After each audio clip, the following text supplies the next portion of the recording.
Welcome into Mavericks Today. I'm Jeffrey Cooperstein. I needed to get this off my chest. Harrison Graham's out today, so I'm just taking the reins here. Losing to the Cleveland Cavaliers in that fashion was a fucking joke. That was the worst loss of the season, as I said on Twitter last night. You can follow me on Twitter at Jeff_Coop27. It wasn't even close. Luka had 29 points in the first half. He completely decided to stop being aggressive, and the Mavericks ended up losing the ball game. They were up 10 points with 7 minutes to go, and they ended up losing a game in which they simply should not have lost.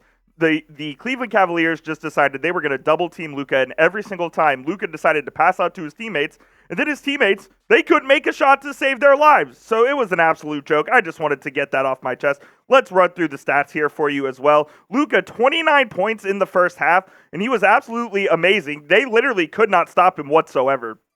And when Luka was going downhill, he literally could not be stopped by the Cleveland Cavaliers. As you can take a look at his stats here, he had 39 points, 7 rebounds, 6 assists, 14 of 29 from the field, 3 of 10 from 3. Now, he wasn't as great from 3 as he has been lately, but he was still fantastic in that first half, and then something changed where JB Biggerstaff and his staff decided they were going to double team on every single possession, and then Luka Doncic just decided, I'm not going to play basketball anymore. And that's what happened. The Mavericks ended up losing a joke of a game in the first half.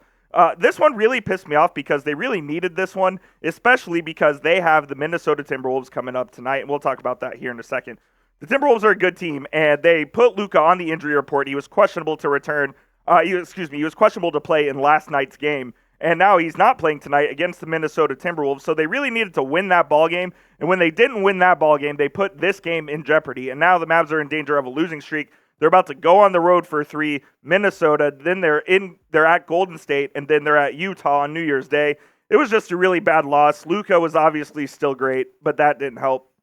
A guy that disappointed me last night was Derek Lively, just 4 points, 4 rebounds, and 1 assist. Jason Kidd kind of called him out after the game where he basically said, yeah, I don't think he was ready to play tonight. Jared Allen obviously went off. He had 20 and 20, and after Lively was getting all the praise on Twitter from Mavericks Twitter and how he was one of the best rookies, and he is, that's true. I think that maybe went to Lively's head a little bit, and he wasn't able to put a good game together at all. He got into some early foul trouble. They put in Grant Williams, and believe me, we are going to get to Grant Williams in a minute. And Williams really just didn't have the same effect, neither did Lively, so, Jared Allen was able to do basically whatever he wanted on this. Okay, this loss really annoyed me, as I said. Dante Exum, who is still in the starting lineup, an absolute revelation, man. That guy is completely turned around this Mavericks team from the wing position, especially because of the lack of production from from Josh Green, from Grant Williams, and Exum, like Derek Jones, has been an absolutely great find for the Mavericks there in free agency. Josh Green, like I mentioned, made his return, did absolutely nothing, man. I mean, he was, let's see, 2 points, 5 assists, 3 rebounds, 1 of 4 from the field. He was so passive on offense. And that's what Josh Green is, man. He's just passive on offense. When he got injured, this was kind of the thing. And then he came back, nothing changed, man. Josh Green was still Josh Green. Nothing absolutely changed. Look, to me, this was the worst loss of the season for the Dallas Mavericks. But let me know what you guys think. Was this the worst loss of the season? Type Y for yes, type M for no.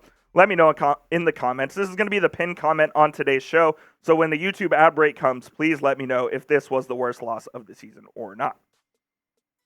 I think it was the worst loss of the season simply because you're up 10 with 7 minutes to go, and you can't lose a game like that on the first night of a back-to-back with the Mavericks trying to get out of the play-in contention, essentially. They want to have a top 5 seed. Ideally, you want a top 4 seed in the Western Conference, and this certainly doesn't help. You go on the road to Minnesota tonight, so we'll see what happens. But right now, to me, this is absolutely the worst loss of the season for your Dallas Mavericks. We couldn't do today's show if it wasn't for our sponsor today, Prize Picks. It's the best way to play daily fantasy. Prize Picks is super easy. You can just pick 2 or more players and their projections, whether they're more or less. Last night, Luka's projection was 37.5 points.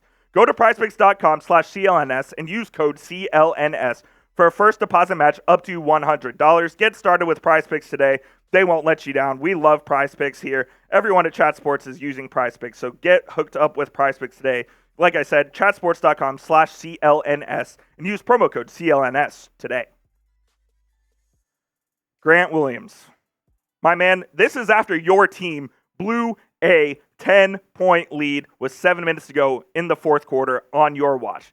Why are you smiling and laughing with Dwight Powell after the game, dude? What's going on there? Williams just has not been good for the last 10 games or so now.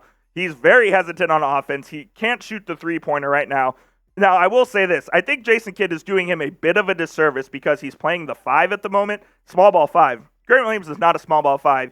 He's more of a 3, but he plays the 4 in the Mavericks system.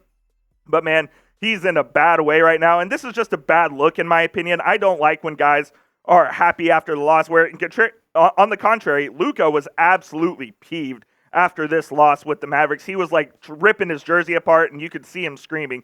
I think he knew he wasn't going to play tonight either, so he was pissed. Seeing Dwight Powell and Grant Williams laugh like this after the game, oh man, that grinded my gears. Bottom line, Grant Williams needs to get it together, man. He just needs to. The Mavericks need him. They signed him to a 4-year deal. They signed him to be a guy who's a glue guy, who's going to play great defense. He's going to shoot threes. He's going to be physical. He hasn't done any of that yet in a Mavericks uniform. So we're waiting for Grant Williams' arrival. He had a first great couple of games. He was good against San Antonio, and he was good in the home opener as well. But since then, he really hasn't done anything. We need Grant Williams to be better if the Mavericks are going to contend in this Western Conference. And Jason Kidd, frankly, needs him to be better as well so he doesn't have to play guys like Josh Green extended minutes. Win or lose, we keep it real, so be sure to subscribe to the channel. Harrison will be back next week. I'm just filling in for him today. You guys know we keep it real. All the latest Mavericks news and rumors, game analysis, all of that good stuff. So hit that sub button and stay subscribed and locked in because we have the best Mavericks coverage here on YouTube. Tonight's battle is against the Minnesota Timberwolves, who I mentioned earlier. They are 22-7, number 1 in the Western Conference. Now, why was last night's game important? Because you're going to play these guys on the second night of a back-to-back, and oh yeah, Luka Doncic is not going to play. They put him on the injury report yesterday so he could sit out tonight's game because, you know, the whole Adam Silver, NBA, stars, gotta play thing, yada, yada, yada. So the Mavs put him on the injury report. Luka not going to play versus Minnesota, and this is going to be a tough game for the Mavericks to win. Gobert is an absolute matchup nightmare for the Mavericks. I know Derek Lively's had a great season. Doesn't match up well against Gobert. I believe Cat's questionable in this game, so I'm not sure what his status is as of right now. But either way, the Mavs have their hands full tonight with Anthony Edwards, Rudy Gobert, and the crew. Hopefully they can, pull out a miracle on the second night of a back-to-back because they really needed to win last night. I can't emphasize that enough. Some Mavericks news before we get out of here. This came down last night, actually, during the game. The Mavericks are signing Brandon Williams to a 2-way contract. They're releasing Dexter Dennis, so Dennis's time with the Mavericks is over. I wouldn't be shocked if Dennis went and played with the Texas Legends down there in Frisco, but the Mavs signing the 6'1 guard out of Arizona.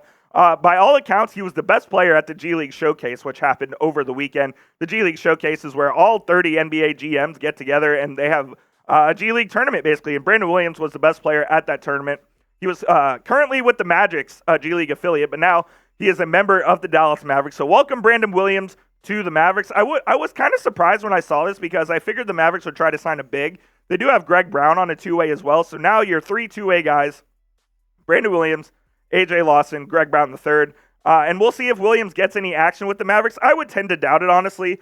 He did play for Portland here as I look at my notes in the 2021 season. 16 starts, averaged almost 13 points and 3 rebounds, 4 assists, and a steal as well. So he had a decent cup of coffee in the NBA.